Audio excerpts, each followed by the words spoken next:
Deu, papai? Aí. Oi, gente, eu sou Davi Pedrosa. Eu vou... eu tô aqui com a máquina...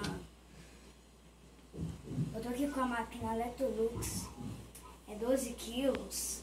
E eu vou mostrar aqui pra vocês que eu vou colocar as roupas com ela centrifugando. Exatamente. Vou colocar as roupas com ela centrifugando. Ó.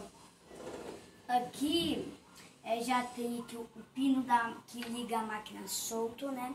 Pra gente colocar aqui e a outra vai pensar que ela tá que ela tá com a porta fechada, tivesse centrifugando pra gente colocar as roupas aqui dentro, né? Ó, vamos lá. Eu vou sem um pino por causa que eu ainda vou usar ele ainda. Ó, deixa eu ligar aqui a máquina.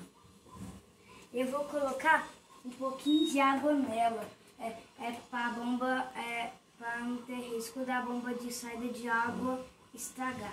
Você vai ter tipo só um pouquinho para ela sugar a água, entendeu, gente? Aí vai ter um pouquinho de água e ela não vai estragar a bomba de saída de água. Vai precisar ter um pouquinho para não ir direto sem água, né, gente? Olha aqui, não mostra aqui. Tá enchendo,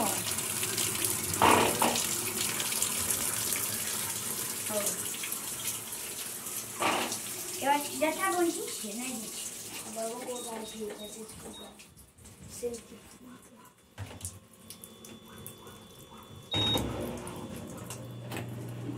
Eu tô fazendo aqui na lavagem normal, tá, gente?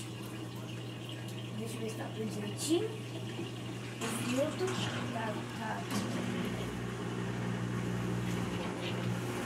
Agora preciso esperar, né, gente, ela centrifugar, porque essas máquinas demoram um pouquinho para centrifugar, sabe, gente? Vai demorar um pouquinho. Aí